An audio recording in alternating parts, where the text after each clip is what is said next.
Hello friends, എല്ലാവർക്കും നമസ്കാരം. നിങ്ങളേവരും കാത്തിരിക്കുന്ന രേവതിയുടെയും സച്ചിയുടെയും ഇന്നത്തെ വിശേഷത്തിലേക്ക് എല്ലാ കൂട്ടുകാർക്കും സ്വാഗതം. എല്ലാവർക്കും നല്ലൊരു ദിവസം ആശംസിച്ചുകൊണ്ട് തന്നെ നമുക്ക് ഇന്നത്തെ വിശേഷത്തിലേക്ക് കടന്നാലോ. അതിനു മുമ്പായിട്ട് ആരെങ്കിലും ആദ്യമായിട്ടാണ് നമ്മുടെ ചാനൽ കാണുന്നതെങ്കിൽ ഒന്ന് സബ്സ്ക്രൈബ് ചെയ്ത് വെക്കണം. അതിനോടൊപ്പം മാക്സിമം എല്ലാവരും ഒരു ലൈക്ക് അടിച്ചിട്ട് വീഡിയോ കാണാൻ വേണ്ടി ശ്രദ്ധിക്കണേ. അപ്പൊ നമുക്ക് നേരെ വിശേഷത്തിലേക്ക് തന്നെ കടക്കാം. അങ്ങനെ നമ്മുടെ സച്ചി ആകെ ഏട്ടഞ്ഞു നിൽക്കുകയാണ്. വേറൊന്നുമല്ല, സച്ചിയുടെ റൂം പോകുമോ എന്നുള്ളൊരു പേടിയാണ് നമ്മുടെ സച്ചിക്കുള്ളത്. അപ്പൊ സച്ചിക്ക് പേടി മാത്രമല്ല കേട്ടോ, സച്ചിക്ക് സത്യം പറഞ്ഞു കഴിഞ്ഞിട്ടുണ്ടെങ്കിൽ ചന്ദ്രയുടെ സ്വഭാവം അറിയാം. റൂം തൽക്കാലം ഒരു ദിവസത്തേക്കാണെന്നും പറഞ്ഞ് എടുത്തു കഴിഞ്ഞിട്ടുണ്ടെങ്കിൽ പിന്നെ ഒരിക്കലും അത് സച്ചിക്ക് കിട്ടാൻ പോകുന്നില്ല. അത് നമ്മുടെ സച്ചിക്ക് അറിയാം. അതും കൂടെ സച്ചി അവിടെ കിടന്ന് നന്നായിട്ട് അങ്ങ് ഫൈറ്റ് ചെയ്യാണ് കേട്ടോ.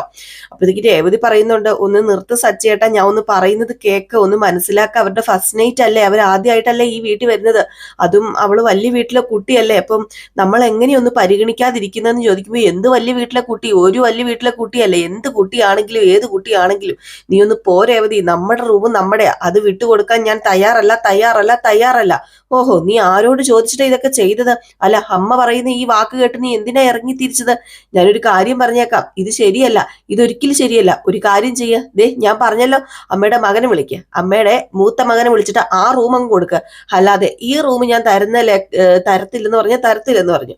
അപ്പോഴത്തേക്കാണ് നമ്മുടെ ചന്ദ്ര പറഞ്ഞ, രേവതി നീ ചുമ്മാ ഇളക്കി നിന്റെ ഭർത്താവിനെ കൊണ്ടുവന്നതല്ലേ, നീ തന്നെ ഇതിനൊരു തീരുമാനം ഉണ്ടാക്കിക്കോ, എനിക്ക് വേറെ ഒന്നും അറിയണ്ട. ഇന്ന് അവരുടെ ഫസ്റ്റ് നൈറ്റ് ആണ്, നമ്മൾ മര്യാദ കാണിച്ചിരിക്കണം, അല്ലാതെ മര്യാദ ഇല്ലാതെ അവരെ എവിടെയെങ്കിലും കൊണ്ട് കിടത്താൻ പറ്റുമോ? നീ ഒന്ന് ചിന്തിച്ച് നോക്കിയാ രേവതി. എന്നിട്ട് നീ അവനെ പറഞ്ഞു മനസ്സിലാക്കാൻ പറഞ്ഞപ്പോ, അയ്യോ പിന്നെ പറഞ്ഞു മനസ്സിലാക്കാം. ചന്ദ്രമതി, കൂടുതൽ ഇങ്ങോട്ടൊന്നും ഇറക്കരുതേ. ഇവക്കറിയത്തില്ലായിരിക്കും നിങ്ങളുടെ മനസ്സിലിരിപ്പ് എന്താണെന്ന്, എനിക്ക് നന്നായിട്ട് അറിയാം. ഇപ്പൊ ഒരു ദിവസത്തിനെന്ന് പറഞ്ഞ് റൂം മേടിച്ചിട്ട് പിന്നെ അങ്ങോട്ട് സ്വന്തമായിട്ട് റൂം എടുക്കാമല്ലോ. ഇവിടെ മറ്റുള്ളവർക്ക് കിടക്കണ്ടല്ലോ. അയ്യോ, മനസ്സിലിരിപ്പ് കൊള്ളാം, അതൊരിക്കലും നടക്കാൻ പോകുന്നില്ല എന്ന് പറഞ്ഞുകൊണ്ട് നമ്മുടെ സച്ചി തുടങ്ങിയപ്പോഴത്തേക്ക് രേവതി പറഞ്ഞു, സച്ചേട്ടാ ഇങ്ങ് വന്നേ, സച്ചേട്ടാ ബാ, ഞാൻ പറയാം, ഇങ്ങ് വാ എന്ന് പറഞ്ഞ് സച്ചിനെ ഒരു തരത്തിൽ വിളിച്ചുകൊണ്ട് അടുക്കളയിലേക്ക് പോയിട്ട് രേവതി ഇങ്ങനെ ബ്രെയിൻ വാഷ് ചെയ്യുകയാണ്. സച്ചേട്ടാ ഒരു ദിവസത്തേനല്ലേ സച്ചേട്ടാ, ക്ഷമിച്ച് കളാ, ഫസ്റ്റ് നൈറ്റ് അല്ലേ അവരുടെ, നമുക്ക് മഹാപാവം കിട്ടും. അത് ശരിയല്ല സച്ചേട്ടാ ഒരു ദിവസത്തേക്ക് മാപ്പാക്ക് സച്ചേട്ടന് എനിക്കറിയാം, സച്ചേട്ടന് എല്ലാം മനസ്സിലാവുന്നു, സച്ചേട്ടന് ഞാൻ പറഞ്ഞ മനസ്സിലാവാതിരിക്കത്തൊന്നുമില്ല എന്നൊക്കെ പറഞ്ഞു ഒരു വിധത്തില് ബ്രെയിൻ വാഷ് ചെയ്തെടുക്കുകയാണ് കേട്ടോ നമ്മുടെ സച്ചിനെ. ലാസ്റ്റ് നമ്മുടെ സച്ചി പറഞ്ഞു, എന്ത് കോപ്പയിലും കാണിക്ക്, ഞാൻ പറഞ്ഞേക്കാം, നീതെ ഈ ഒരു ദിവസത്തേന് 2 ദിവസത്തേന് പറയുന്നത്, അത് ഈ 1-2 ദിവസമൊന്നും നിൽക്കാൻ പോകുന്നില്ല, ഇതങ്ങ് നീണ്ടു പോകും. അപ്പോഴേ രേവതി നീ പഠിക്കത്തുള്ളൂ, നീ പഠിക്കും രേവതി. എന്റെ അമ്മേനെ നീ കാണാൻ തുടങ്ങിയിട്ട് ഒത്തിരി നാളായില്ലല്ലോ, പക്ഷെ ഞാൻ ജനിച്ചപ്പോ മുതൽ എന്റെ അമ്മേനെ കാണാൻ തുടങ്ങിയതാ. ചന്ദ്രമതി ആരാണെന്നും ചന്ദ്രമതി എന്താണെന്നും ചന്ദ്രമതി എങ്ങനെയുള്ളവളാണെന്നൊക്കെ എനിക്ക് നന്നായിട്ട് അറിയുന്ന പോലെ ഒന്നും നിനക്കറിയാൻ പോകുന്നില്ല. പിന്നെ നീ എന്ത് വേണേലും കാണിക്ക്, ഓരോ തോന്നിവാസം കാണിച്ചു വെച്ചിട്ട് ലാസ്റ്റ് നീ തന്നെ അനുഭവിക്കാൻ പോകുന്നത്, നോക്കിക്കോ എന്നൊക്കെ പറഞ്ഞിട്ട് നമ്മുടെ സച്ചി ദേഷ്യം വന്നിട്ട്, ഞാൻ എന്നാ ഡ്രസ്സ് മാറാൻ പോട്ടെന്ന് പറഞ്ഞ് നേരെ റൂമിലേക്ക് പോവാണ് കേട്ടോ. ചന്ദ്രമതി ഇതെല്ലാം മാറി നിന്ന് കേൾക്കുക. ഏതായാലും ചന്ദ്രമതി ശങ്കത്ത് കൈവച്ചിട്ട്, എന്റെ ഈശ്വരന്മാരെ ആശ്വാസമായി, ഏതായാലും രക്ഷപ്പെട്ടു. ഒരു ദിവസം എന്നുള്ളത് അവൻ പറയുന്ന പോലെ ചിലപ്പോ 3-4 ദിവസമല്ല, 3-4-5 വർഷവും ആയേക്കാം. ഏതായാലും ഇപ്പം തൽക്കാലം രക്ഷപ്പെട്ടല്ലോ. ദൈവമേ, കാത്തു എന്നൊക്കെ പറഞ്ഞുകൊണ്ട് നമ്മുടെ ചന്ദ്രമതി. അപ്പൊ രേവതി ഇറങ്ങി വന്നപ്പോഴത്തേക്കും ചന്ദ്രമതി പറഞ്ഞു, എടി രേവതി, നീ മനഃപൂർവ്വമല്ലേടി അവനെ കുത്തി ഇളക്കി വിട്ടത്? എന്താ അമ്മ ഈ പറയുന്നത്? ഞാൻ എന്തിനാ സച്ചേട്ടനെ കുത്തി ഇളക്കി വിടുന്നത്? ഞാൻ അമ്മയോട് പറഞ്ഞതല്ലേ സച്ചേട്ടനെ വിളിച്ചൊരു വാക്ക് പറയാം, സച്ചേട്ടനെ ചോദിച്ചിട്ട് ചെയ്താൽ മതി എന്ന്. അപ്പൊ അമ്മ എന്താ പറഞ്ഞത്? വേണ്ട, അങ്ങനെയൊന്നും വേണ്ട, ചോദിക്കുകയൊന്നും വേണ്ട, സച്ചി വന്നിട്ട് പറഞ്ഞാൽ മതി എന്ന്. ഇപ്പൊ എന്തായി, എങ്ങനെയായി? ഇപ്പൊ ആ വർഷേ ശ്രീകാന്ത് ഇവിടെ ഉണ്ടായിരുന്നെങ്കിൽ എന്തായിരുന്നെ അവസ്ഥ? അവരിതൊക്കെ കേൾക്കില്ലായിരുന്നോ? അത് പിന്നെ ഞാനൊന്നും പറയുന്നില്ല, ഇനി ഞാൻ പറഞ്ഞാലാണല്ലോ അമ്മയ്ക്ക് കുറ്റം. ഏതായാലും ഞാൻ പോവാന്നും പറഞ്ഞുകൊണ്ട് രേവതി അങ്ങ് മാറിപ്പോയിട്ടോ. ചന്ദ്രയ്ക്കാണെങ്കിൽ ഇനിയിപ്പോ രേവതിയുടെ വായിരിക്കുന്ന 2 കേട്ടാലും കുഴപ്പമില്ല, റൂം കിട്ടിയില്ലോ, ആശ്വാസമായി എന്ന് പറഞ്ഞ് നിൽക്കുകയാണ് കേട്ടോ. അങ്ങനെ നമ്മുടെ സച്ചി റൂമിനകത്ത് പോയി ഡ്രസ്സൊക്കെ എടുത്ത് ഇടുകയാണ്. അതിനിടയിൽ ദേഷ്യം വന്നിട്ട് അതും ഇതുമൊക്കെ പറയുന്നുണ്ട് കേട്ടോ. എന്റെ സ്ഥാനം ഔട്ടായി, അവന് ഈ വീട്ടിൽ കേറ്റില്ല എന്ന് പറഞ്ഞ് ഞാൻ വലിയ വീമ്പിളക്കി, അവന് ഈ വീട്ടിൽ കയറി കാല് വെട്ടെന്ന് പറഞ്ഞു, അവന് ഈ വീട്ടിൽ സ്ഥാനമില്ലെന്ന് പറഞ്ഞു. ഇപ്പൊ ഓടിപ്പോയവൻ ഈ വീട്ടിൽ സ്ഥാനവും റൂമും ഒക്കെ.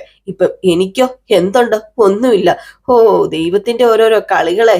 എന്താ എന്റെ ഈശ്വര ഞാൻ ചെയ്തത്? ഈശ്വര നിന്നോട് എന്ത് ചെയ്തിട്ടാ ഞാൻ ഈ മഹാപാവമൊക്കെ ചുമക്കുന്നതെന്ന് എനിക്കറിയില്ല. ആ എന്തെങ്കിലും ആവട്ടെ, എന്തെങ്കിലും കാണിച്ചു കൂട്ടട്ടെ എന്നൊക്കെ പറഞ്ഞുകൊണ്ട് നമ്മുടെ സച്ചി വെളിയിലേക്ക് ഇറങ്ങി പോവുകയാണ്. അപ്പൊ രേവതി എന്ത് ചെയ്യാനാ ഇതൊക്കെ കണ്ടുകൊണ്ട് രേവതിക്ക് ഒന്നും ഇപ്പൊ ചെയ്യാൻ പറ്റത്തില്ലാത്തൊരവസ്ഥ.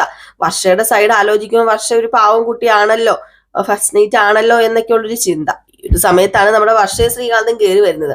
വർഷയും ശ്രീകാന്തും കയറി വന്ന ഉടനെ തന്നെ നമ്മുടെ ചന്ദ്രമതി വന്നിട്ട് ആ മക്കള് വന്നോ എന്നിങ്ങനെ ചോദിച്ചു. അതെ രേവതി, മക്കൾ വന്നിട്ടോ, ഫുഡ് എടുത്ത് വെച്ചേന്ന് പറഞ്ഞു. എളുപ്പം ആയിക്കോട്ടെ എന്ന് പറഞ്ഞു. അപ്പോഴത്തേക്കും നമ്മുടെ ശ്രീകാന്ത് അല്ല സോറി ശ്രുതിയും കൂടെ ഇറങ്ങി വരികയാണ്. അപ്പം ശ്രുതിയും പറഞ്ഞു ആ അതെ എനിക്കും ഫുഡ് വേണം, നമുക്കും ഫുഡ് കഴിക്കാന്നും പറഞ്ഞുകൊണ്ട് ഇവർ ഫുഡ് കഴിക്കാൻ വേണ്ടി ഡൈനിങ് ടേബിളിൽ വന്ന് ഇരിക്കുകയാണ്. അപ്പൊ രേവതി വന്നപ്പോഴത്തേക്കും വർഷ ചന്ദ്രയോട് പറഞ്ഞു അയ്യോ ഫുഡ് ഞങ്ങൾക്ക് വേണ്ട, ഞങ്ങളെ ഫുഡ് പുറത്തുനിന്ന് കഴിച്ചമ്മേന്ന് പറഞ്ഞു. പുറത്തുനിന്ന് ഫുഡ് കഴിച്ചെന്നോ? അതെന്തിനാ മോളെ പുറത്തുനിന്ന് ഫുഡ് കഴിച്ചത്? ഇവിടെ വരികയാണെങ്കിൽ എല്ലാവർക്കും കൂടി ഒരുമിച്ചിരുന്ന് കഴിക്കത്തില്ലായിരുന്നോ? ഷോ ഇനിയിപ്പോ സാരമില്ല മോളെ, ഇതൊരു ശീലമാക്കരുത് കേട്ടോ എന്ന് പറഞ്ഞപ്പോഴത്തേക്കും അത് പിന്നെ അമ്മേ വല്ലാണ്ട് വിശന്നു. അപ്പൊ ശ്രീകാന്ത് പറഞ്ഞു വിശന്ന് കഴിഞ്ഞിട്ടുണ്ടെങ്കിലേ ഇവളല്ലാതായിട്ട് മാറും, അതും കൊണ്ടാ ഞാൻ പിന്നെ ഫുഡ് മേടിച്ചു കൊടുത്ത അമ്മയെന്ന് പറഞ്ഞപ്പോഴത്തേക്കും സാരമില്ല പോട്ടെ, എങ്കിൽ പിന്നെ പോയി കുളിച്ചിട്ട് വാന്ന് പറഞ്ഞപ്പോഴത്തേക്കും അമ്മയ്ക്ക് എന്റെ സ്വഭാവം അറിയാമോ, ഞാൻ കുളിച്ചിട്ടേ എന്നും കിടക്കാറുള്ളൂ, കുളിച്ചു കഴിഞ്ഞാൽ എനിക്ക് ഉറക്കം വരത്തുള്ളൂ. അല്ല അതല്ല മോളെ, കുളിച്ചിട്ട് വരാൻ പറഞ്ഞത് വേറൊന്നുമല്ല, ഇന്ന് നിങ്ങളുടെ ശാന്തി മുഹൂർത്തം. മുഹൂർത്തമോ? ആ മുഹൂർത്തം കഴിഞ്ഞതാണല്ലോ, അന്ന് കല്യാണത്തിനല്ലേ മുഹൂർത്തം എടുപ്പിച്ചത്. ശ്രീകാന്ത് പോയി മുഹൂർത്തമൊക്കെ എടുത്താണല്ലോ, പിന്നെ എന്ത് മുഹൂർത്തം എന്ന് ചോദിച്ചു. അപ്പൊ രേവതി അവിടെ നിൽപ്പുണ്ട്, നമ്മുടെ ശ്രുതി അവിടെ ഉണ്ട് കേട്ടോ. അപ്പൊ ശ്രുതി രേവതിയും കൂടെ അന്തം വിട്ട് നിൽക്കുക. ഇവക്കിതൊന്നും അറിയത്തില്ല എന്ന മട്ടിലാണ് ചന്ദ്ര പറഞ്ഞു അതല്ല മോളെ, അതിപ്പോ ഞാൻ എങ്ങനെ പറഞ്ഞു തരുക, എന്താ പറയുക, അല്ല ശ്രുതി നീ പറഞ്ഞു കൊടുത്തേ, ഞാൻ പറഞ്ഞാലേ ഇവക്ക് മനസ്സിലാവത്തില്ലായിരിക്കും എന്ന് പറയും. അപ്പം നമ്മുടെ രേവതി നിന്ന് ചിരിക്കുന്നുണ്ടപ്പോഴത്തേക്കും ചന്ദ്ര പറഞ്ഞു നീ എന്നാ കാണാനാണ് ഇവിടെ നിൽക്കുന്നത്, അടുക്കളയിൽ പോയി ഫുഡ് എടുക്കണി എന്ന് പറഞ്ഞപ്പം അത് പിന്നെ വർഷയ്ക്കും ശ്രീകാന്തിനും ഫുഡ് വേണ്ടെന്നാണല്ലോ പറഞ്ഞത്. വർഷയ്ക്കും ശ്രീകാന്തിനും ഫുഡ് വേണ്ടെന്ന് പറഞ്ഞിട്ട് ഇവിടെ ബാക്കിയുള്ളവർക്കാരും ഫുഡ് കഴിക്കണ്ടേ, ഫുഡ് ഇറങ്ങുമല്ലേ, പോയി എടുക്കടി എന്ന് പറഞ്ഞിട്ട് നമ്മുടെ രേവതിനെ അവിടെ നിന്ന് അടിച്ചോടിച്ചു വിടുകയാണ്. എന്നിട്ട് ചന്ദ്ര നമ്മുടെ വർഷനെ വിളിച്ചോണ്ട് മോളിങ് വന്നേ, മോൾ ഇവിടെ ഇരുന്നേ. അതെ ഈ ശാന്തി മുഹൂർത്തം എന്ന് പറഞ്ഞാല് അതിപ്പോ മോക്ക് ഞാൻ എന്താ പറഞ്ഞു തരിക, മോക്ക് അതിനെക്കുറിച്ചൊന്നും അറിയത്തില്ലേ? അത് പിന്നെ അതിനെക്കുറിച്ച് എനിക്കറിയത്തില്ല. അപ്പൊ വീണ്ടും നമ്മുടെ ശ്രുതിനെ വിളിക്കുക ചന്ദ്ര. എന്നിട്ട് ശ്രുതിനെ വിളിച്ചിട്ട് പറഞ്ഞു മോക്കൊന്ന് പറഞ്ഞു കൊടുക്ക. അത് പിന്നെ ശ്രുതി നമുക്ക് ഈ ഒരു ജനറേഷനൊക്കെ ഉണ്ടാകാന് അതിപ്പോ ഞാൻ എങ്ങനെയാ പറഞ്ഞു തരിക? ജനറേഷൻ അതായത് തലമുറകൾ ഉണ്ടാകാൻ എന്താ ഇത്ര പ്രശ്നം ഇരിക്കുന്നത്? തലമുറകള് ഇവിടെ ഒത്തിരി തലമുറയില്ലേ? അല്ല ഇനിയും തലമുറ വേണോ? അല്ല ഇനിയും തലമുറ വേണമെന്നാണോ അമ്മ പറയുന്നതെന്ന് പറഞ്ഞപ്പോഴത്തേക്കും പെട്ടെന്ന് വീണ്ടും നമ്മുടെ ശ്രുതി അന്തം വിട്ടിരിക്കുകയാണ് കേട്ടോ. അപ്പൊ ചന്ദ്ര അയ്യോ ഈ പെങ്കൊച്ചിനൊന്നും അറിയത്തില്ലെന്നാ തോന്നുന്നു, ഇതിനെങ്ങനെ പറഞ്ഞ് മനസ്സിലാക്കി കൊടുക്കും? എന്റെ പൊന്നുമോളെ അതല്ല ഞാൻ ഉദ്ദേശിച്ചത്, എന്റെ തലമുറയല്ല നിങ്ങളുടെ തലമുറ. ഞങ്ങളുടെ തലമുറയോ?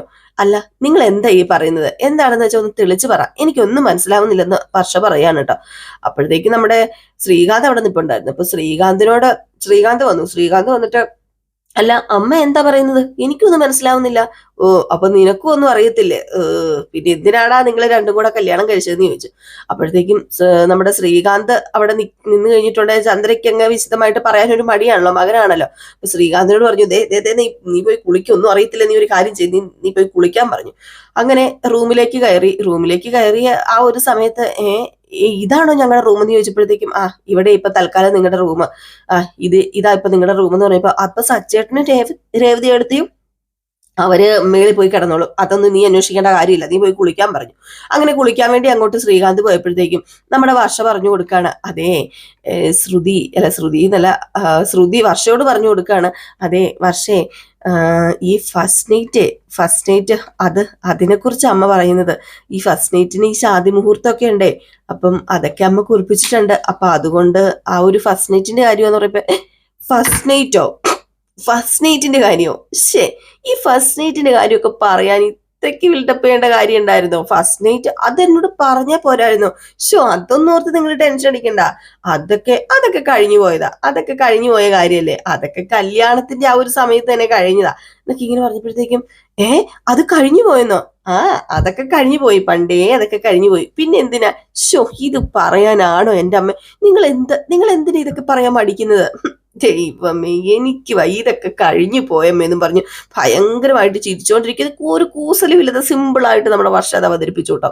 അപ്പോഴത്തേക്കും ശ്രീകാന്ത് ആണെങ്കിൽ പെട്ടെന്ന് അയ്യോ എന്ന് പറഞ്ഞുകൊണ്ട് അകത്തേക്ക് കയറി പോകുകയും ചെയ്തു. കാരണം ശ്രീകാന്തിനെ ഒന്ന് ചന്ദ്രൻ നോക്കി. ശ്രീകാന്ത് ഇങ്ങനെ വാതിലിൽ ഇങ്ങനെ ഒളിഞ്ഞു നിൽക്കായിരുന്നു. പെട്ടെന്ന് വാതിൽ അടച്ചിട്ട് ഞാൻ കുളിക്കാൻ പോവാന്നേന്ന് പറഞ്ഞിട്ട് പോയി. അപ്പോഴത്തേക്ക് വർഷ പറഞ്ഞു അയ്യോ അതൊക്കെ കഴിഞ്ഞു പോയതാ. അതിനൊക്കെയാണോ ഇത്രയ്ക്കും മടിച്ചത്? അതിനൊക്കെ ഇത്രയ്ക്കും മടിച്ചു ചോദിക്കുന്നത്? അതിപ്പം മടിച്ചു ചോദിക്കേണ്ട കാര്യമില്ല. ഇങ്ങനെ അങ്ങ് പറഞ്ഞ പോരായിരുന്നു. ഞാൻ ഓർത്തു വേറെ എന്തോ വലിയ കാര്യമാണെന്ന് ഓർത്തു എന്നൊക്കെ പറഞ്ഞുകൊണ്ട് ഞാൻ കുളിച്ചിട്ട് വരാന്ന് പറഞ്ഞ് വർഷം അങ്ങ് എണീറ്റ് പോയിട്ടോ. അപ്പോഴത്തേക്കും നമ്മുടെ ശ്രുതിയും ചന്ദ്രയും കൂടെ അന്തം വിട്ട് കുന്തം പോലെ നിൽക്കുക. ഈ പെങ്കൊച്ചെന്തായി പറയുന്നത്? അല്ലമ്മേ ഇവള് കഴിഞ്ഞു പോയി എന്നൊക്കെ പറയുന്നുണ്ടല്ലോ, അതിപ്പം കല്യാണത്തിന് മുമ്പാടോ കല്യാണം കഴിഞ്ഞാണോ? ഒരു എത്തുംപിടി അങ്ങോട്ട് കിട്ടുന്നില്ലല്ലോ. അയ്യോ അത് കല്യാണം കഴിഞ്ഞായിരിക്കും. എന്റെ ശ്രീകാന്ത് അങ്ങനെയൊന്നും ചെയ്യത്തില്ല. എന്റെ ശ്രീകാന്തേ അവൻ അങ്ങനെയൊന്നും ചെയ്യത്തൊന്നുമില്ല. എങ്ങനെ ചെയ്യത്തില്ല? എന്റെ ശ്രീകാന്ത് എന്താ അമ്മ ഈ പറയുന്നത്? അവനെ പോയി കല്യാണം സ്വന്തമായിട്ട് കല്യാണം കഴിക്കാൻ അറിയാമെങ്കിൽ ഇതൊന്നും ആരും പറഞ്ഞു കൊടുക്കേണ്ട കാര്യമില്ല. ഇല്ല പിള്ളയല്ലല്ലോ ഇപ്പോഴും വിരൽ വായി വെച്ചോണ്ട് നടക്കുന്നേ. എന്റെ പൊന്നമ്മേ അമ്മ അതൊന്ന് മനസ്സിലാക്കാൻ പറഞ്ഞപ്പം അല്ല പക്ഷേ ഈ പെൺകുട്ടിക്ക് എന്തോ ഒരു ചെറിയൊരിത് നമ്മളുമായിട്ടെ അഡ്ജസ്റ്റ് ചെയ്തു പോകാൻ പാടാണെന്നാ തോന്നുന്നത്. അവളുടെ സ്വഭാവം കണ്ടിട്ട് അവൾ അത്ര ആള് ശരിയല്ല. എന്തിനും ഏതിനും വളവളാ സംസാരിക്കുന്നു. ഒരു ബഹുമാനം പോലും തരുന്നില്ല, ഒരു മടിയുമില്ല സംസാരിക്കാൻ എന്നൊക്കെ ഇങ്ങനെ മാറി നിന്ന് പറയാണ് കേട്ടോ. അപ്പോഴത്തേക്ക് പെട്ടെന്ന് നമ്മുടെ വർഷ അങ്ങോട്ടേക്ക് കടന്നു വരാൻ തുടങ്ങിയപ്പോഴത്തേക്കും വർഷ ഇങ്ങനെ കടന്നു വരുന്നപ്പോഴത്തേക്ക് പെട്ടെന്ന് വിഷയം അങ്ങ് മാറ്റി വിട്ടു. മോള് വന്നോ? മോൾ ഇങ്ങനെ ആയതേ മോളോട് ആരും പറഞ്ഞു തരാനില്ലാഞ്ഞിട്ടായിരിക്കും. പക്ഷെ അതുകൊണ്ടായിരിക്കും ആരും ഇതുവരെ പറഞ്ഞൊന്നും കൊടുത്തിട്ടില്ലെന്നേ മോക്ക്. അപ്പൊ അതുകൊണ്ടായിരിക്കും മോക്ക് ഇങ്ങനെ എന്നൊക്കെ പറഞ്ഞപ്പോഴത്തേക്കും ഞാൻ കുളിച്ചിട്ട് വരാട്ടോ എന്ന് പറഞ്ഞ് ഡ്രസ്സൊക്കെ എടുത്തിട്ട് അങ്ങ് പോയി കേട്ടോ. അപ്പം ഡ്രസ്സൊക്കെ എടുത്തിട്ട് അങ്ങ് പോയി കഴിഞ്ഞപ്പോഴത്തേക്കും നമ്മുടെ ശ്രുതി ആണെങ്കിൽ ഈ അമ്മ എന്നെ ഇങ്ങനെ എന്നോട് അവളുടെ കുറ്റം പറയുന്നു. അവള് വരുമ്പോഴത്തേക്കും അവളുടെ സൈഡിൽ നിന്ന് സംസാരിക്കുന്നു. ഇപ്പൊ എന്നെ കുറിച്ച് ഇങ്ങനെ ആയിരിക്കും അമ്മ എല്ലാരോടും പറയുന്നത്. രേവതിയുടെ മുമ്പിൽ വെച്ച് എന്നോട് ഇങ്ങനെയൊക്കെ കാണിച്ചിട്ട് ഞാനങ്ങ് മാറിക്കഴിയുമ്പോൾ രേവതിയോട് എന്നോട് കുറ്റം പറയുന്നുണ്ടായിരിക്കുമോ എന്ന് നമ്മുടെ ശ്രുതിക്ക് ഒരു സംശയം തോന്നുകയാണ് കേട്ടോ. ഏതായാലും ഇത് കഴിഞ്ഞ് പിന്നെ കാണിക്കുന്ന സീനെന്ന് പറഞ്ഞിട്ടുണ്ടെങ്കിൽ കുളിയൊക്കെ കഴിഞ്ഞ് ഇറങ്ങി വരുന്ന നമ്മുടെ വർഷേനെയാണ്. വർഷ കുളിയൊക്കെ കഴിഞ്ഞ് സാധാ ഒരു ഡ്രസ്സൊക്കെ ഇട്ട് വന്നപ്പോഴത്തേക്കും നമ്മുടെ ചന്ദ്രയാണെങ്കിൽ എന്താ എന്താ ശ്രീകാന്ത് ഇത്? എന്താ മോള് ഈ ഡ്രസ്സ് ഇട്ടിരിക്കുന്നത്? അയ്യോ മോളെ ഇതല്ല ഡ്രസ്സ്, സാരി ഉടുക്കണം. സാരിയോ? ഈ സാരി എന്തിനാ ഉടുക്കുന്നത്? അത് കല്യാണത്തിന്റെ അന്ന് ഉടുത്തതാണല്ലോ. അന്ന് തന്നെ ഞാൻ അതിനകത്ത് വീർപ്പ് മുട്ടിയാ നിന്നത്. അപ്പൊ ഇനി എന്തിനാ സാരി? മോളെ സാരിയാ മോളെ ഈ ഒരു സമയത്ത് ഉടുക്കേണ്ടത്. ഞാൻ പറഞ്ഞില്ലേ ഈ ശാന്തി മുഹൂർത്തം, ആ സമയത്ത് സാരിയാ ഉടുക്കേണ്ടത്. മോളൊരു കാര്യം ചെയ്യ്, മോളുടെ ഈ സാരി ഒന്നും ഉടുപ്പില്ലേ? സാരിയൊക്കെ ഉടുപ്പുണ്ട്, പക്ഷെ അതൊക്കെ ഉടുക്കാൻ എന്തൊരു ബുദ്ധിമുട്ടാ. അതിനിപ്പോ എന്താ, ഒരു പ്രശ്നമില്ല. മോക്ക് സാരി ഉടുക്കാൻ അറിയില്ലെന്ന് ചോദിച്ചു. അപ്പൊ രേവതി അവിടെ ഉണ്ടായിരുന്നു. അപ്പൊ രേവതി പറഞ്ഞു വർഷയ്ക്ക് സാരി ഉടുക്കാൻ അറിയത്തില്ലെങ്കിൽ ഞാൻ സാരി ഉടുപ്പിക്കാന്ന് പറഞ്ഞു. അപ്പം ആണോ? എങ്കില് രേവതി ചേച്ചി എന്നെ സാരി ഉടുപ്പിക്കാൻ പറഞ്ഞപ്പോഴത്തേക്കും അതൊന്നും വേണ്ട രേവതി, നീ നിന്റെ പണി നോക്കിപ്പോക്കെ. ഇവിടെ ഒരു ബ്യൂട്ടീഷ്യൻ ഉള്ളപ്പോൾ എന്തിനാ വേറൊരാള് സാരി ഉടുപ്പിക്കാന്? മോളെ ശ്രുതി ഇങ്ങ് വന്നേ, ഇവളെ ഒന്ന് സാരി ഉടുപ്പിച്ച്, വർഷമോളെ ഒന്ന് സാരി ഉടുപ്പിച്ചോണ്ട് വന്നേ. അതെ ഈ കല്യാണ പെണ്ണുങ്ങൾക്കൊക്കെ മേക്കപ്പ് ചെയ്യുന്നതിനൊരു മേക്കപ്പ് ഉണ്ടല്ലോ, അതെന്താ മോളെ ശ്രുതി? അത് പിന്നെ ബ്രൈഡൽ മേക്കപ്പ് ആണോ അമ്മേ? അത് തന്നെ ബ്രൈഡൽ മേക്കപ്പ്. അത് വേണം മോൾക്ക് ചെയ്യാന്. പെട്ടെന്ന് മോളെ പോയി മേക്കപ്പ് ഒക്കെ ഇട്ട് സാരിയൊക്കെ ഉടുപ്പിച്ചോണ്ട് വാ. എന്റെ പൊന്നു ഇവളുണ്ടല്ലോ വലിയ മേക്കപ്പുകാരിയാ, അടിപൊളിയായിട്ട് അതെ ഒരുക്കി മാറ്റം വരുത്തി നമ്മുടെ മുഖം. ഒരു ദിവസം എന്നെ കൊണ്ടുപോയിട്ടേ ഇവളുടെ ബ്യൂട്ടി പാർലറിൽ കൊണ്ടുപോയി മൊത്തം അങ്ങോട്ട് മാറ്റി. പിന്നെ ഇവൾക്ക് സ്വന്തമായിട്ട് ബ്യൂട്ടി പാർലർ ഉണ്ടേ. ആ ബ്യൂട്ടി പാർലറിന് എന്റെ പേരാ മോൾ ഇട്ടിരിക്കുന്നത്. അപ്പോഴത്തേക്ക് നമ്മുടെ സുധി അവിടെ ഉണ്ടായിരുന്നു. അപ്പൊ സുധി എന്റെ ഭാര്യയ്ക്ക് സ്വന്തമായിട്ട് ബ്യൂട്ടി പാർലർ ഉണ്ട് എന്ന് പറഞ്ഞ് ഭയങ്കരമായിട്ട് പൊങ്ങുവാണ് കേട്ടോ. അപ്പോഴത്തേക്കും നമ്മുടെ വർഷ ചോദിച്ചു ബ്യൂട്ടി പാർലർ ഒക്കെ ഉണ്ടോ? ഒരു ദിവസം നമുക്ക് പോകാട്ടോ, ഒരു ദിവസം ഞാനും വരാട്ടോ എന്ന് പറഞ്ഞപ്പോഴത്തേക്കും ഭാ വർഷ എങ്കിൽ പിന്നെ നമുക്ക് പോയി ഒരുങ്ങാന്ന് പറഞ്ഞ് ഒരുങ്ങാൻ വേണ്ടി അങ്ങ് പോവാണ് കേട്ടോ. ഏതായാലും ഒരുങ്ങാൻ വേണ്ടി അങ്ങ് ചെന്ന് കഴിഞ്ഞപ്പോഴത്തേക്കും നമ്മുടെ വർഷം ശ്രുതിയും കൂടെ ഓരോ കാര്യങ്ങളൊക്കെ ഇങ്ങനെ സംസാരിച്ചുകൊണ്ടിരിക്കുകയാണ്. അപ്പോഴത്തേക്കും അതിനിടയിലാണ് നമ്മുടെ വർഷ പറയുന്നത് എനിക്ക് ഇങ്ങനെയൊന്നും ഇതുവരെ ഒരു ഇതുണ്ടായിട്ടില്ല. എനിക്ക് ആദ്യമായിട്ട് 2 സഹോദരികളെ കിട്ടിയല്ലോ. നിങ്ങൾ രണ്ടുപേരുടെ സഹോദരികളാണല്ലോ, എന്റെ സിസ്റ്റേഴ്സ് ആണല്ലോ എന്ന് പറഞ്ഞപ്പം അതെ ഞങ്ങൾ 2 നിന്റെ സിസ്റ്റേഴ്സ് ആണ്. അതെ എനിക്ക് വേറെ സിസ്റ്റേഴ്സ് ഒന്നും ഇല്ലായിരുന്നല്ലോ, കസിൻ സിസ്റ്റേഴ്സ് ഒരുപാടൊക്കെ ഉണ്ടായിരുന്നു. പക്ഷെ ഇങ്ങനെ സ്വന്തമായിട്ട് സിസ്റ്റേഴ്സ് എനിക്ക് ഇല്ലായിരുന്നല്ലോ. ഈ കസിൻ സിസ്റ്റേഴ്സ് എന്ന് പറഞ്ഞാൽ ഞങ്ങൾ തമ്മിൽ ഒരു അകലുണ്ടായിരുന്നു. ഞാൻ ആരുമായിട്ട് ഒത്തിരി കൂട്ടിനൊന്നും പോകാറില്ലായിരുന്നു. പക്ഷെ ഇപ്പൊ എനിക്കൊരു നല്ല കൂട്ട് കിട്ടി, എനിക്ക് നല്ലൊരു 2 സിസ്റ്റേഴ്സിനെ കിട്ടിയില്ലോ എന്നൊക്കെ ഇങ്ങനെ പറഞ്ഞു. എന്നിട്ട് പിന്നെ പറഞ്ഞു, എല്ലാം കൊള്ളാം, പക്ഷെ സച്ചി അത്രയ്ക്ക് നല്ലവനല്ലല്ലേ, സച്ചിനെ എനിക്ക് ഇഷ്ടമല്ല, അവന് എന്തൊക്കെയാ പറയുന്നത്, ഒരു വെളിവും ഒരു വെള്ളിയാഴ്ച ഇല്ലാത്തൊരു വിവരവും ബോധവും ഇല്ലാത്തൊരു സാധനം എന്നാ തോന്നുന്നത്. പാവ രേവതി പാവ, എനിക്കറിയാം രേവതി പാവമാണെന്ന്. ഈ രേവതിക്ക് എങ്ങനെ ഈ സച്ചിനെ കിട്ടിയത്? എനിക്ക് വിശ്വസിക്കാൻ കൂടി പറ്റുന്നില്ല എന്ന് പറഞ്ഞ് സച്ചിയുടെ കുറെ കുറ്റം ഇങ്ങനെ വർഷ പറയാണ്. അപ്പോഴത്തേക്കും നമ്മുടെ ശ്രുതി പറഞ്ഞു, അവരുടെ കല്യാണം ഇഷ്ടമില്ലാത്ത കല്യാണമായിരുന്നു, രേവതിക്ക് ഇഷ്ടമില്ലാതെയാ കല്യാണം കഴിച്ചത്. അങ്ങനെയാണോ കല്യാണം കഴിച്ചത്? അതെങ്ങനെ സാധിക്കും? അതൊക്കെ പതുക്കെ വർഷയ്ക്ക് മനസ്സിലായിക്കോളൂ എന്ന് പറഞ്ഞു. അല്ല, ഞാനൊരു കാര്യം ചോദിക്കട്ടെ സിസ്റ്ററെ എന്ന് ചോദിച്ചപ്പോ, സിസ്റ്ററോ, എന്തിനാ എന്നെ സിസ്റ്ററെ എന്ന് വിളിക്കുന്നത്? ഞാൻ എന്താ ഹോസ്പിറ്റൽ വല്ല ഡേറ്റ്സ് വേണം എന്നെ സിസ്റ്ററെ എന്ന് വിളിക്കാൻ? അല്ല, നമ്മള് സിസ്റ്റേഴ്സ് അല്ലേ, അപ്പൊ അതും കൊണ്ടാണ് ഞാൻ സിസ്റ്റർ എന്ന്. അങ്ങനെ വിളിക്കണ്ടേ, എന്നെ ശ്രുതി എന്ന് വിളിച്ചാൽ മതി. ഒന്നേ ശ്രുതി ഏടത്തിന്നോ ശ്രുതി ചേച്ചിന്നോ ശ്രുതിന്നോ എന്തെങ്കിലും വിളിച്ചാൽ മതി. എങ്കിൽ പിന്നെ ശ്രുതി ചേച്ചി നമ്മുടെ മലേഷ്യയിലെങ്ങാണ്ടാണല്ലോ സുജി ചേച്ചിയുടെ അച്ഛൻ താമസിക്കുന്ന. സുജി ചേച്ചിയുടെ വീടൊക്കെ മലേഷ്യയിൽ എവിടെയാ? എൻ്റെ ഒരു ഫ്രണ്ട് ഉണ്ട്. അപ്പൊ എവിടെയാ നിങ്ങൾ താമസിക്കുന്നതെന്ന് ഇങ്ങനെ ചോദിച്ചപ്പം, അത് പിന്നെ അവിടെ ടൗണിനടുത്തോ? ടൗണിനടുത്താ, അവിടെ എയർപോർട്ടിനടുത്ത്. അല്ല, സ്ഥലപ്പേര് അറിയില്ലേന്ന് ചോദിച്ചപ്പോഴത്തേക്കും പെട്ടെന്ന് ലിപ്സ്റ്റിക് എടുത്തിട്ട് നമ്മുടെ ശ്രുതി പറഞ്ഞു, ദേ മിണ്ടാതിരിക്കാൻ പറഞ്ഞു, വാ തുറന്നു പോകരുതെന്ന് പറഞ്ഞു. പെട്ടെന്ന് ലിപ്സ്റ്റിക് ഇങ്ങനെ തേക്കണമല്ലോ, അപ്പൊ അതുകൊണ്ടാണ് വാ തുറന്നു പോകലെന്ന് പറഞ്ഞു. അങ്ങനെ ലിപ്സ്റ്റിക് ഒക്കെ തേച്ച് കൊടുക്കാണ് കേട്ടോ. ഏതായാലും നമ്മുടെ വർഷ അത്രയ്ക്ക് ചില്ലറക്കാരിയൊന്നും അല്ല. രേവതിയുടെ അടുത്ത് കള്ളം പറഞ്ഞ് പിടിച്ചു നിൽക്കുന്നത് പോലെയോ, വേറെ ആരുടെ അടുത്ത് കള്ളം പറഞ്ഞ് പിടിച്ചു നിൽക്കുന്നത് പോലെയോ നമ്മുടെ വർഷയുടെ അടുത്ത് കള്ളം പറഞ്ഞ് പിടിച്ചു നിൽക്കാൻ പറ്റില്ല എന്ന് നമ്മുടെ ശ്രുതിക്ക് മനസ്സിലായിട്ടുണ്ട് കേട്ടോ. ഇപ്പൊ ഏകദേശം ഈ ഒരു ഭാവമൊക്കെ കാണിച്ചിട്ടാണ് നാളത്തെ വിശേഷം അവസാനിക്കുന്നപ്പോ, നാളത്തെ വിശേഷം അല്ല കേട്ടോ, ഇന്നത്തെ വിശേഷം അവസാനിക്കുന്നപ്പോ എല്ലാവരും കാത്തിരിക്കുക. അടുത്ത വിശേഷം നയനയുടെയും ആദർശിന്റെയും ആണ്. അതുമായിട്ട് കാണുന്നവരെല്ലാവർക്കും ടാറ്റാ ബൈ ബൈ.